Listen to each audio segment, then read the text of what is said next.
Welcome back to the deep dive. Okay, so if I asked you to picture shea butter, chances are, you're visualizing a thick, creamy jar, Mhm. right? Maybe next to your bathtub or on a changing table. Yeah, that's the image most people have. And you'd be right. I mean, partly. But you'd also be missing, well, quite a lot. Yeah. Maybe 1,000 years of history. That's really the core finding from what we looked into today. Most of us, we know shea butter purely as this premium cosmetic ingredient, really effective, great for dry skin. Definitely. But this deep dive, it really shows that for centuries, right across West Africa, the uses of shea went way beyond just skin deep. It was actually a critical staple in the kitchen and in the medicine cabinet, too. Exactly. So our mission today is really to kind of shatter that cosmetic-only view. Mm. We're going to extract the, well, surprising facts about shea's actual nutritional value, Right. its traditional use as a cooking fat, believe it or not, and its powerful role as a holistic internal remedy. Mm-hmm. And the cultural weight, it's huge. Historically, it's revered as women's gold. Yeah, that name, women's gold, it speaks volumes, doesn't it? Mm. About its economic importance, its societal role.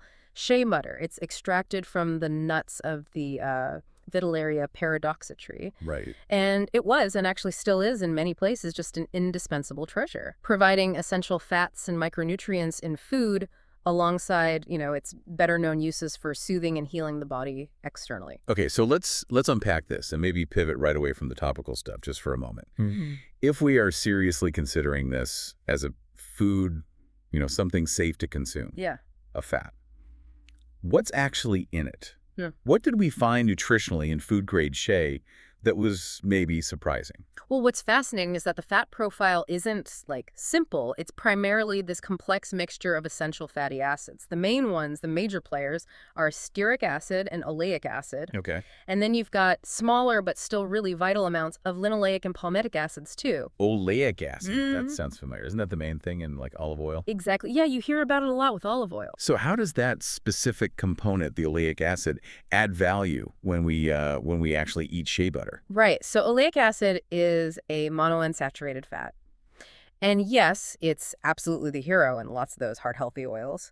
When you consume it, it's strongly linked with maintaining healthy cholesterol levels. Oh, okay. So in shea, it makes up a pretty big chunk of the fat content, which suggests, yeah, it has a real potential for supporting cardiovascular health, much like a good quality olive oil. Okay, but hang on. If you look up the composition, don't you also see quite a high amount of stearic acid? Mm-hmm. Which, I mean, that's a saturated fat, right? Mm-hmm. So how does that square with the heart health benefits? Isn't saturated fat usually the thing we're told to, limit? That's a really important question, actually, and it's a great example of how